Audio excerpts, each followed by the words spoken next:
இந்த வீடியோவில் இப்போ நம்ம என்ன பார்க்க போகிறோம்னா 2021 நடைபெற்ற சட்டமன்ற தேர்தலில் அதிமுக சார்பாக அதனுடைய கூட்டணி கட்சிகளுக்கு ஒதுக்கப்பட்ட தொகுதிகள் எத்தனை தொகுதிகள் மட்டும் நம்ம பார்க்க இருக்கிறோம். வாங்க வீடியோக்குள்ளே போகலாம்.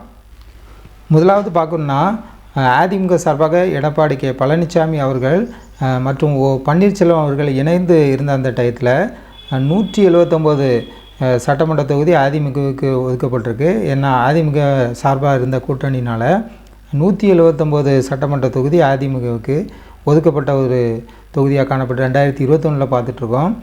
ரெண்டாவது தமிழ் மாநில காங்கிரஸ் கட்சி சார்பாக ஜி.கே. வாசன் அவர்களுடைய கட்சிக்கு 6 சட்டமன்ற தொகுதிகள் 2021 ஒதுக்கப்பட்டிருக்கு அதிமுக சார்பாக. அதே போல் மூன்றாவது பெருந்தலைவர் மக்கள் கட்சிக்கு சார்பாக என்ஆர் தனபாலன் அவர்களுக்கு 1 சட்டமன்ற தொகுதி. அதே போல் நான்காவது தமிழக மக்கள் முன்னேற்ற கழகம் பி. ஜான் பாண்டியன் அவர்களுடைய கட்சிக்கு 1 சட்டமன்ற தொகுதி.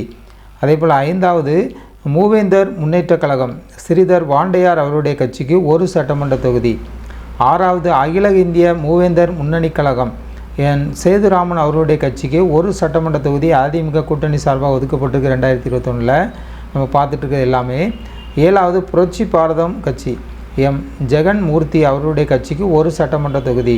எட்டாவது பசும்பொன் தேசிய கழகம் ஜோதி முத்துராமலிங்கம் அவருடைய கட்சிக்கு 1 சட்டமன்ற தொகுதி. ஒன்பதாவது பாட்டாளி மக்கள் கட்சி ராமதாஸ் அவருடைய கட்சிக்கு 23 சட்டமன்ற தொகுதி ஒதுக்கப்பட்டிருக்கு. அதே போல் 10வது பாரதிய ஜனதா கட்சி எல். முருகன் அவர்கள் தலைவராக இருந்து அந்த நேரத்தில் 2021 பார்க்கணுன்னா அதிமுக கூட்டணி சார்பாக பாரதிய ஜனதாவுக்கு 20 சட்டமன்ற தொகுதி ஒதுக்கப்பட்டிருக்கு. மொத்தம் 234 சட்டமன்ற தொகுதி நம்ம பார்த்துருக்கோம்.